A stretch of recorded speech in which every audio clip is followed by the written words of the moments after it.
They burned my clothes, called me a curse, and left me in the streets. I vanished without a word. But years later, they were the ones begging at my door because karma never forgets. They burned my clothes, called me a curse, and left me in the streets with nothing but tears in my eyes. I was born into a simple, lower middle class family. My father was a school teacher. My mother ran a tiny sewing business from home. We didn't have much, but we had love. I was taught to be respectful, humble, and to never speak too loudly, even when the world was unfair. My parents had saved every rupee to send me to college. They wanted me to be independent, to live a life better than theirs. That dream felt closer to reality when I met Kabir Mehra. He wasn't just any man. Kabir was charming, kind-hearted, and unlike anyone I had ever known. He belonged to the ultra-elite Mehra family, owners of textile empires, socialites in every high-end circle, and people who had chauffeurs waiting even for the dog's walk. Still, he saw something in me. Something beyond my budget clothes and quiet personality. We met at a college seminar. He was a guest speaker. I was just a nervous attendee taking notes. But he noticed me. It started with simple conversations, then coffee, then books exchanged, and before I knew it, we were inseparable. His love felt like sunshine after years of shadows. When he told his family he wanted to marry me, they laughed. They assumed it was just a phase. His mother said, "That girl? She doesn't belong in our world." But Kabir didn't care. He fought for me. He chose me. And we got married in a small, elegant ceremony without much fanfare. His family came, reluctantly. They smiled in photos, but I could feel it, their resentment. Still, I ignored it. I thought love would melt them one day. For the first year of our marriage, life was good. Kabir shielded me from their cold remarks and occasional insults. We lived in the Mehra mansion, in a separate wing. Kabir was working on expanding their business internationally, and I started helping with accounts. He respected me, encouraged me, loved me deeply. When I found out I was pregnant, we both cried tears of joy. He hugged me and said, "This child will know nothing but love." But fate had different plans. Kabir died in a car crash while returning from a business trip. I still remember the knock on the door, the white sheet, the way the world collapsed under my feet. My knees gave out. My heartbeat stopped. My soul screamed silently while the room filled with wails and whispers. And then, the silence. The Mehras didn't cry. They didn't mourn. They stared at me as if I was death itself wrapped in a sari. His mother didn't even allow me to light the lamp for his soul. When I tried, she slapped the matchstick from my hand and said, "You brought death. You are the darkness." The very next day, I was summoned to the main hall of the mansion. The entire family sat there, like a panel of judges. Kabir's mother, his elder sister Ritika, his cousin Dev, and a few others whose faces I'd seen but never known. I stood at the center, my hands trembling, my heart still broken. "We did some rituals," Ritika began. "We consulted the family priest. And the results were clear." Kabir's mother interrupted sharply. "You are the reason for Kabir's death." My mouth opened, but no words came out. I lost him too," I whispered. "No," she snapped. "You killed him. From the moment he brought you home, our luck turned. Business deals failed. Our name was dragged into court cases. And now, my son is gone. You are a curse. A stain." Tears welled up in my eyes. "I'm carrying his child. And that child is tainted," she hissed. "Born from sin. That child will bring nothing but ruin." I staggered back, holding my stomach. Then came the most horrifying moment of my life. They dragged me out into the courtyard. I screamed. I begged. I told them I had nowhere to go. I was 7 months pregnant, weak, fragile. But they didn't listen. They pulled my suitcase out, opened it, and one by one began pulling out my clothes, my few pieces of jewelry, my books, everything I owned. And then, they poured kerosene on it and lit the fire. Flames leapt into the air. My past, my memories, my love, all turned to ash in front of my eyes. You don't belong here, her mother spat. You never did. Leave now, or we'll have you removed by force. I dropped to my knees. Please, just let me stay until the baby is born. Just a few more weeks. I'll go quietly. Ritika looked away. Dev laughed under his breath. No, said the mother coldly. Not a day more. Not a second. A servant opened the main gate. And just like that, I was thrown out. Into the streets. In the dark. Pregnant. Alone. I walked. For how long, I don't remember. People passed me like I was invisible. I ended up near an abandoned bus stop, curled up in a corner, my arms around my belly, my heart shivering louder than the wind. That night, I didn't sleep. That night, I didn't cry. That night, something inside me began to change. The girl who once thought love could conquer all had died with Kabir. And in her place, a woman was born, quiet, shattered, but burning with a cold fire that even the mirrors couldn't imagine. The night they threw me out, the stars didn't shine. It was monsoon season, and the clouds were heavy. I walked the empty streets barefoot, clutching my swollen belly. Each step was a struggle. Each gust of wind felt like it would knock me down. I tried to cover my stomach with my arms as if to shield my unborn child from the cold world that had already decided we didn't belong. No phone. No money. No family. No friends. All I had left was my child and the pain. I stopped at the gate of an old school building, hoping someone might let me in.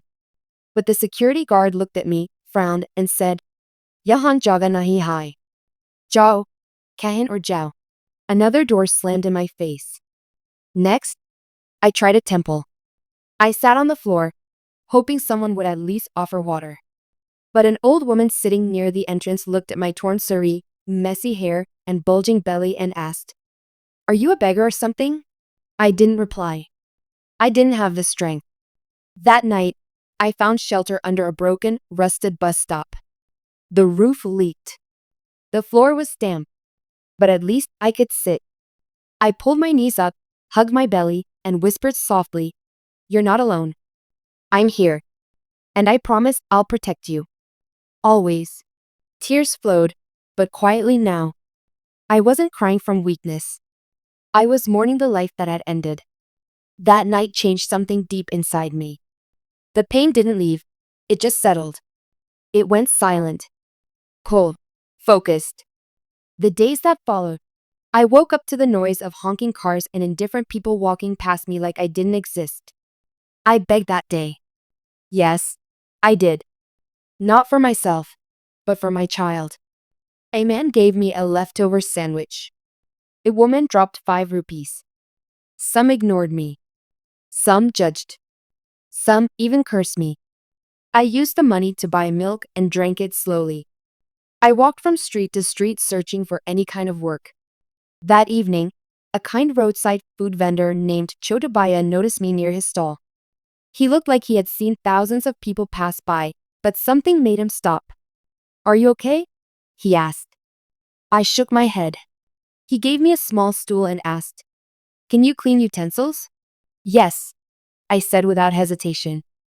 He let me wash plates behind his stall for 10 rupees and a meal. It wasn't much, but it was a beginning. That night, I slept behind the food stall, under a plastic sheet. The first steps, days turned into weeks. I began working from stall to stall.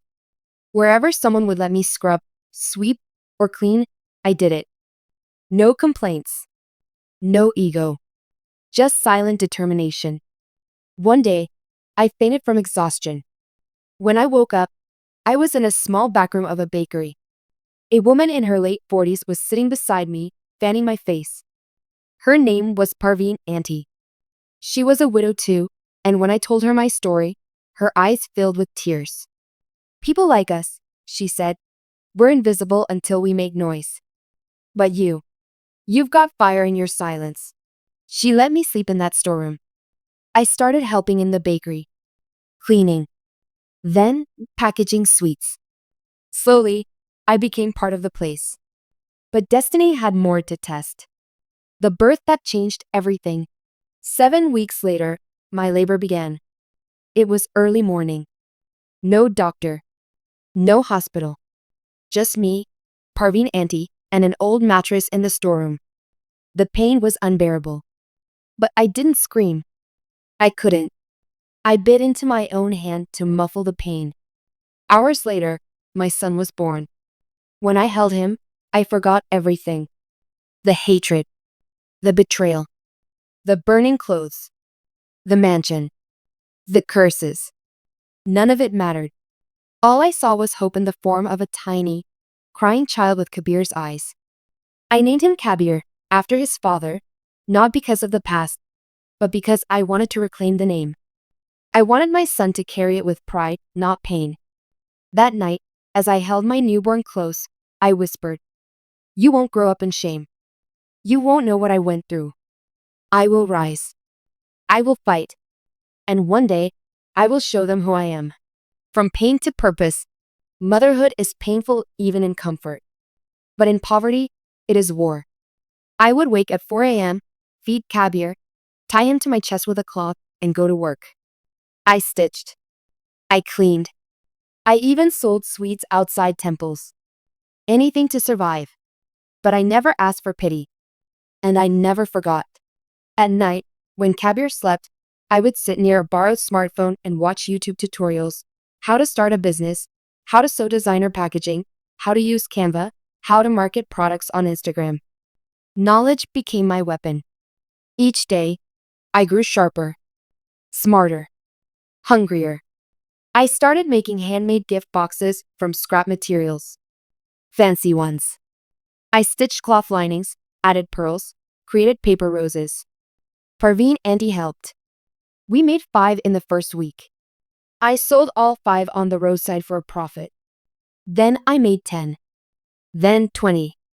And slowly, a brand was born. But the wound still lived inside me. Even as orders started to come in, and people began noticing my work, I lived frugally. Every paisa went into growing the business or buying baby food for Kabir. I didn't tell anyone my full name.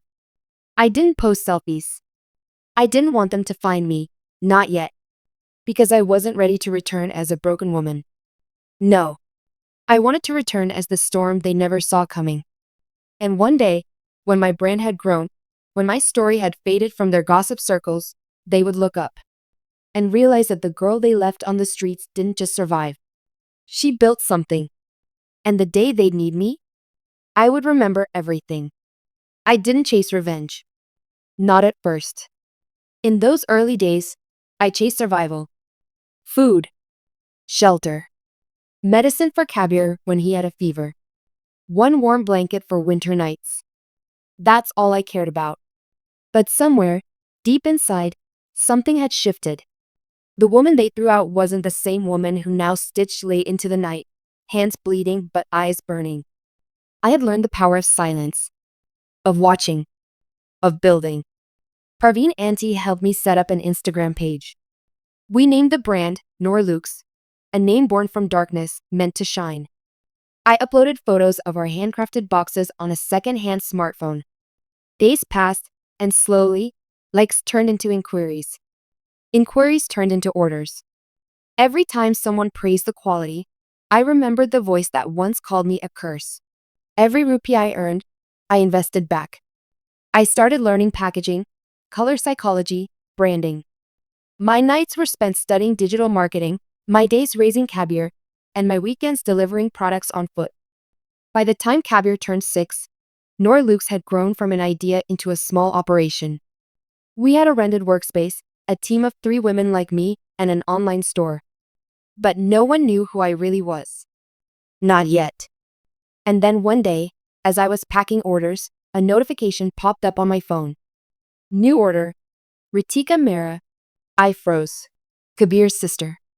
The same woman who had stood beside my burning suitcase, silent as they tossed me out. She had no idea who she was buying from now. But I knew. And I smiled, not with joy, but with quiet, cold understanding. It was time. I stared at the screen for a long time. Ritika Mehra. I whispered her name aloud. tasting its weight in my mouth after years of silence. The same woman who once looked down at me like dirt. The one who turned her face when I begged to stay, when I cried for my unborn child's safety. Now, she was placing an order for my company. From my hands. She had no clue. And that gave me power. I checked the order details. It was for a high-profile wedding, 20 luxury gift hampers, customized with initials, silk finishes, and gold foiling.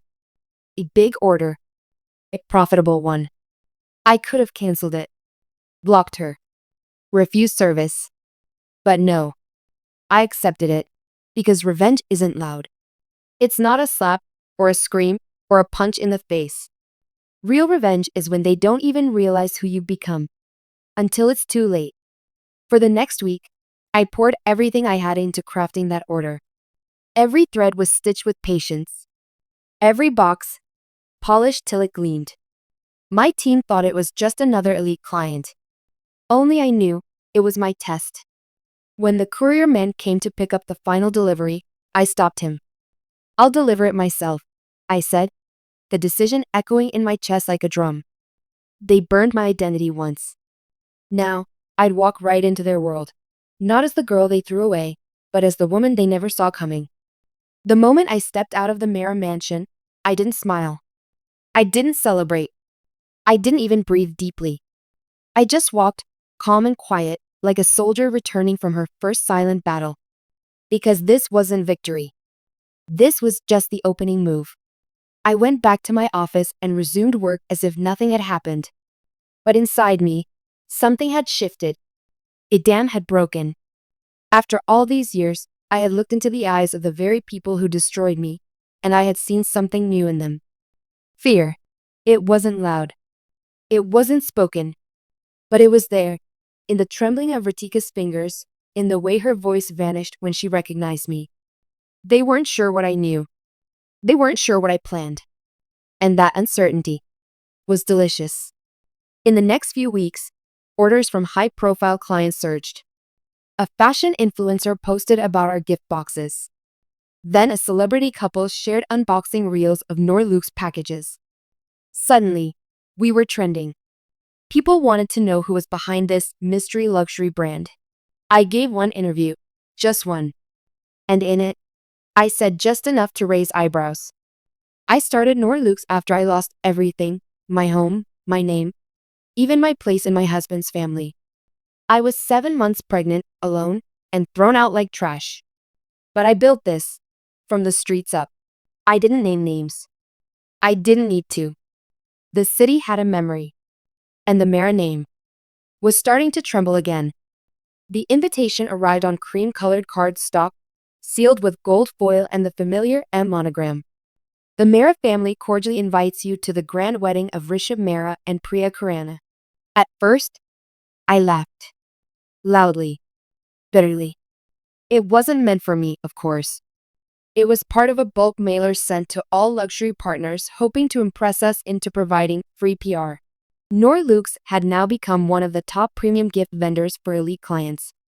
They probably had no idea that the woman they once called a curse now owned the very brand they were flaunting. But this time, I didn't just want to send products. I wanted to walk back through those gates.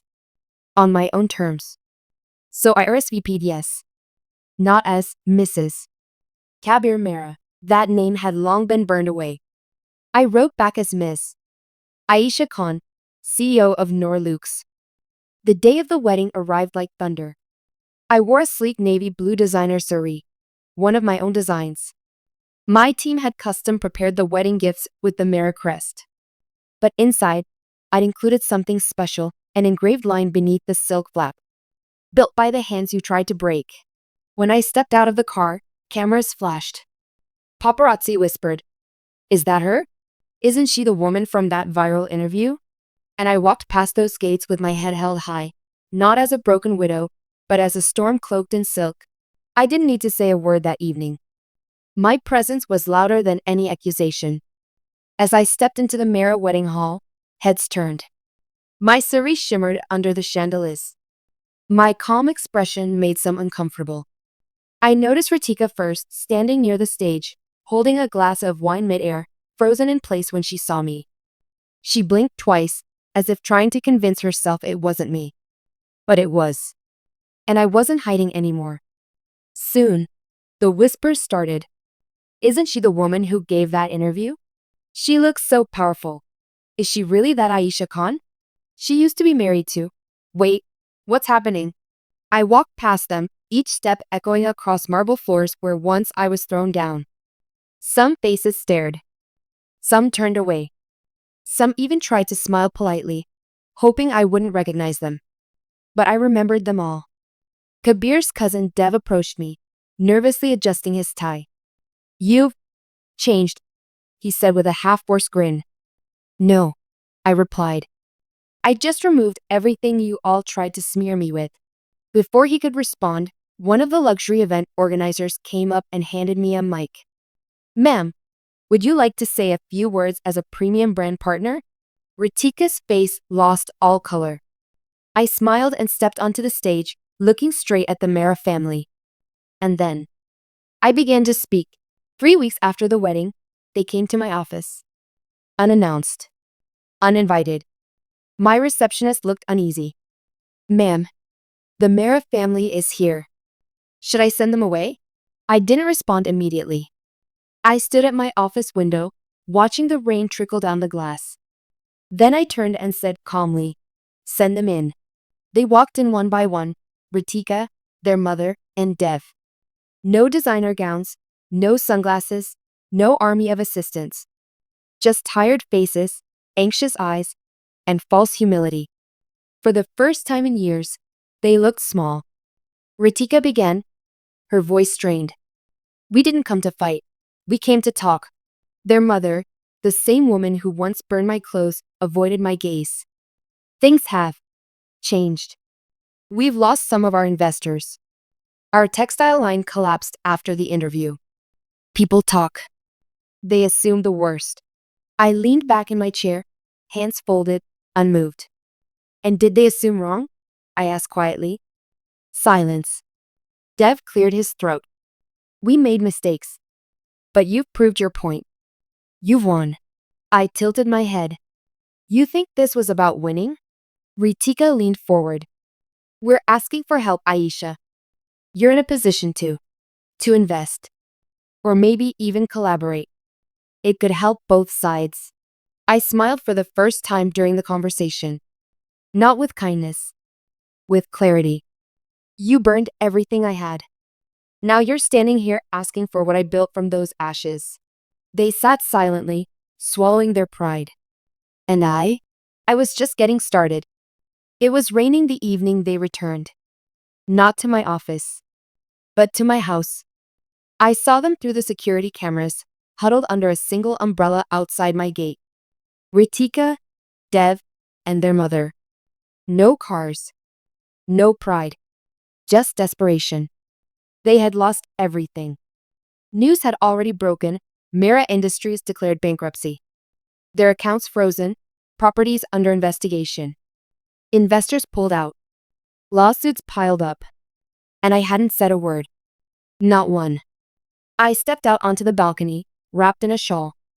Kabir, my son, stood beside me, holding a cup of warm milk. He looked down at the stranger standing at our gate and asked, Who are they? I placed a gentle hand on his shoulder. No one you need to worry about. Ritika called out, her voice shaky. Please, just 5 minutes. We have nowhere to go. Her mother sobbed, hands folded. We were wrong. So wrong. Please forgive us. Forgiveness? The same people who had called my son cursed were now begging to stand under our roof. I walked down slowly, stopped behind the glass doors, and said quietly, You once told me I didn't belong behind gates like these. I paused, meeting their tear-filled eyes. But now you're on the outside, and I've built a world you can never enter. I turned without another word. The gates remained closed. Because this wasn't revenge fueled by hate. This was justice shaped by time. And as I walked back inside with my son's small hand in mine, I whispered one truth the universe never forgets. Karma always arrives. Sometimes dressed in silence. sometimes in heels, but always on time.